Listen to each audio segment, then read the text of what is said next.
Federal investigators are now asking for an engineering analysis of GM's 6.2-liter V8 engine recall fix. That's right, bad news just got worse for General Motors about that V8 engine.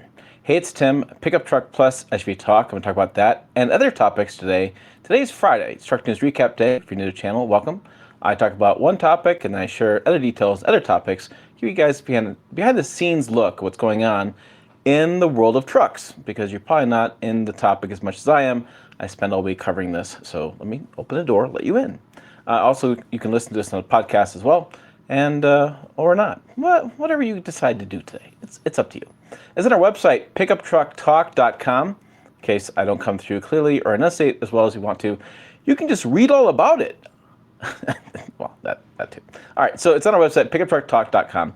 It's going to be the top story today. It's GM's 6.2-liter V8 recall fix. We've got a lot of other stuff going on the website lately. We have the Super Duty engine shakeup news. I talked about GM or some engines failing right around warranty and some details behind that. Whether it was designed to fail is always a popular topic. I have an older video I turned into a website article about the Toyota Tacoma, Chevy Colorado ZR2 Bison, and Ford Ranger Raptor. If you missed that video, there's an article explaining what's going on there. If you haven't been to the website lately, there's a new Buyer's Guide, Reliability Center, Truck 101 Center. Reliability Center and Buyer's Guide are getting lots of attention, full of all sorts of details on reviews and towing comparisons. But let's get back to the main story before you guys can be like, Tim, talk about it, what's going on? So the 6.2-liter recall fix is now under federal investigation. This news came out yesterday and covered it for you guys today. So NHTSA has escalated its review of the L87, that is the engine code for General Motors, after receiving hundreds of reports involving engines that failed after owners had already completed GM's recall remedy. The investigation now covers an estimated nearly 1 million 2021 through 2026 model year trucks and SUVs. The most important development isn't simply the larger vehicle count. Federal investigators are now examining both post-remedy engine failures and failures involving engines produced after the manufacturing cutoff used for GM's original recall. So they're looking at engines that had been through the recall and involving engines produced after GM said there wasn't a problem with those. And remember, this problem was based on a supplier issue with some parts in the manufacturing weren't manufacturing to the specs. That's what GM had said. But the recall was really, the fix, quote unquote fix, was really sketchy. So let's talk more about this. According to newly expanded federal investigation, NHTSA has received 499 reports of engine failure after the recall remedy was completed. Of those reports, 473 involved vehicles that received the oil-related remedy. So this is where they checked it and the engine was fine. They put 0W40 weight oil in the engine and put a new oil cap on. Yeah, that's weird.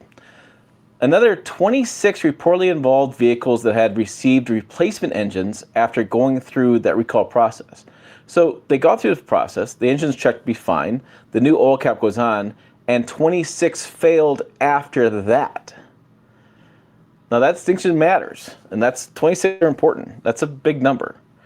Dealers are instructed to inspect the engines, do the 0W40, we talked about that.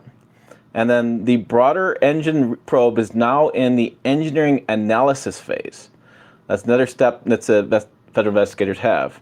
And this is all like scrutiny. This is big time scrutiny. This is when federal investigators sit in the offices and they visit the office of General Motors and they look over all your documents. This is like having, mom and dad come to school with you and check all your documents there in person. This is not fun. This is not a good thing.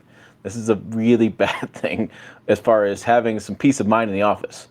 And so this is not a good thing for General Motors. So the investigators are there trying to figure out what is going on, what this fix is, and how General Motors thought this fix was the right thing, because they have 26 vehicles that had failed after replacement engines. So how can you say it's a fix when engines are failing after that fix was applied?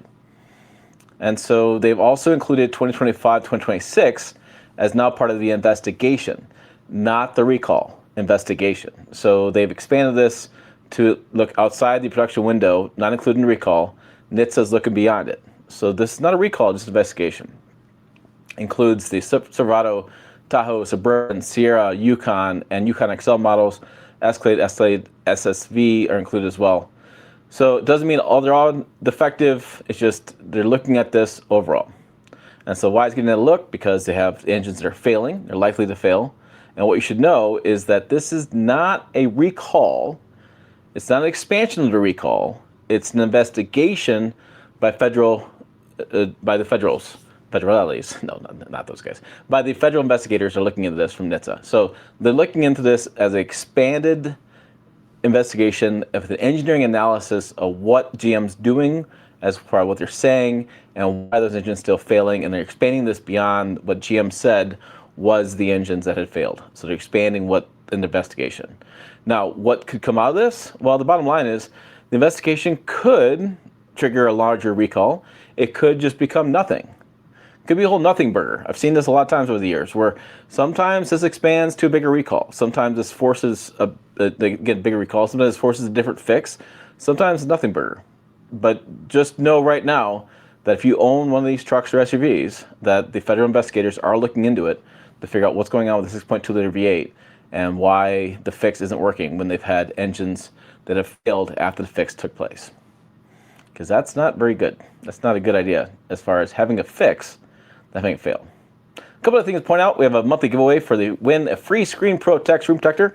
They are a sponsor here on the channel. If you go to screenprotech.com/Tim, 15% of your order of the screen protectors go on your dash and the bigger screen inside your vehicle. Keep scratches off, keep dust off. I like it if your finger doesn't slide across the screen so much. But we have a giveaway going on. Just click the button, enter the giveaway, put your email address in. I swear I'm not going to spam you. You go on our email list. It's all good. And you get a free screen protector kit, or go to screenprotech.com/Tim and get 15% off your order. What else happened to the website this week? There's lots of good information. Let's go out here and we're going to click on the news tab. Excuse me, news tab. Give me your news. And then we have the Super Duty. We talked about engine shakeup. We talked California's new tire efficiency rules. If you haven't heard about this, they are banning certain replacement tires in California, like a lot of them. So, California. Wow. We had the new mandate for the wild new 8-speed automatic transmission repair, driving 200 miles with technician in 7th gear to make sure the fix works. So again, another kind of wild GM fix for their problems with the transmission and the engine, 6.2 liter V8 engine, that are just a little different from my understanding of how things get fixed. We have the 2027 Dodge Durango gets new colors, keeps 3 Hemi engines. The Jeep Grand Cherokee Laredo Upland got revealed.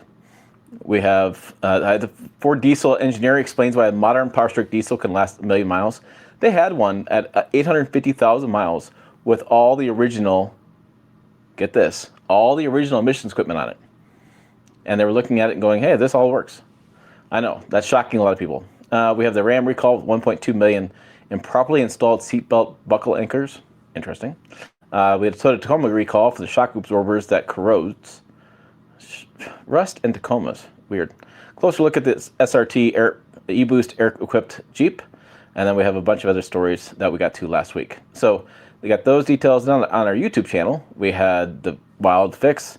We had the F-150 engine problems, what you should know if the 2.7, the 3.5, and 5.0 liter compared as far as which engine is best for you buying today. The Super Duty news. And then we had the breakout story that happened over on Saturday was the Hammer test. Hammer time. I had a whole bunch of MC Hammer news in my head, or songs in my head. The Hammer test for determining whether the Toyota Tundra and Lexus GX and Lexus LX engines are good. It's a 3.4 liter test for the engine. It's a V35A Hammer test. And they're looking at hooking up an accelerometer to a cable with a computer and determining whether the engine is good by striking the crankshaft pulley 3 times. Not clicking their heels like Dorothy, no, just hit it 3 times and it will send a sound back to the computer. The computer will tell whether there is problems with that engine or not, looking at whether there's crankshaft issues or whether the bearings beat down on that or not. It's interesting. It's very interesting. It's been covered a lot. I did a story on Saturday and people have been copying my work as far as quoting me in different articles and things. It's been fun to watch.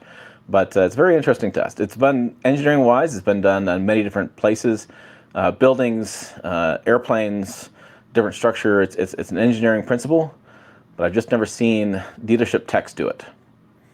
It's interesting. And then we have the Chevy Silverado, which engine is most reliable. That story there. Just Hennessy, Rouse, and Fox factory vehicles as well. And then no turbo lag with the e-boost. We had that story for you guys from Roadkill Nights. We had one of my correspondents, Patrick Hall, was there, and he wanted to do this video, so I said sure. So interesting stuff happened this last week, all on Pickup Truck Plus SUV Talk.